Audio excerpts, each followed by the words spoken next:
যে বিগত ফ্যাসিস্ট সরকারের আমলে ডিম ভাজা, আলু ভর্তা, সিলাই শিক্ষা এগুলোর উপরে বেশি প্রায়োরিটি দেওয়া হয়েছে। আমি রাষ্ট্রপ্রধানের কাছে বলতে চাই যে বিগত ফ্যাসিস্ট সরকারের আমলে যে আমাদের বাচ্চাদেরকে যেভাবে শিক্ষাগুলো দিয়েছিল, ওই ডিম ভাজা, আলু ভর্তা, সিলাই শিক্ষা এগুলোর উপরে বেশি প্রায়োরিটি দেওয়া হয়েছে। হঠাৎ করে বাচ্চাদের উপরে এত কঠিন আইন কানুন চাপায় দিলে বাচ্চারাও দিশাহারা হবে, গার্জেনরাও চিন্তিত। কাজেই আমি বলবো সরকার, রাষ্ট্রপ্রধানকে, আমরা তো জনগণ এই দেশে, এবং এই বর্তমান সরকারকে আমরা ভোট দিয়ে বিপুল সংখ্যায় জয়লাভ করে তারা সরকার রাষ্ট্র পরিচালনা করছেন। রাষ্ট্রপ্রধান যেন এগুলো সব বিষয়, কারণ একদিকে আমাদের বৈশ্বিক সমস্যা, আমার বিশেষ ফ্যাসিস্ট সরকার সব কিছু জর্জরিত করে গিয়েছে।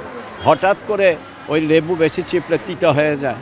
আপনি রাষ্ট্রপ্রধান, সৈয়দ জিয়ার যোগ্য সন্তান, বেগম খালেদা জিয়ার যোগ্য সন্তান, আপনি প্রত্যেকটা বিষয় মনিটরিং করবেন। অতিরঞ্জিত যেন কোনো মন্ত্রী, কোনো নেতা না করে, তাতে হবে জনসমর্থন কমে যাবে, তাতে আমাদের কাছে কষ্ট লাগে। এগুলো যেন না হয়, আপনি অবশ্যই এগুলো মনিটরিং করবেন, এইগুলো বিশেষভাবে লক্ষ্য রাখবেন। নতুন শিক্ষামন্ত্রী এহসানুল হক মিলন, উনি হঠাৎ করে এত কঠিন করে না, পর্যায়ক্রমে করতে হয় সব বিষয়।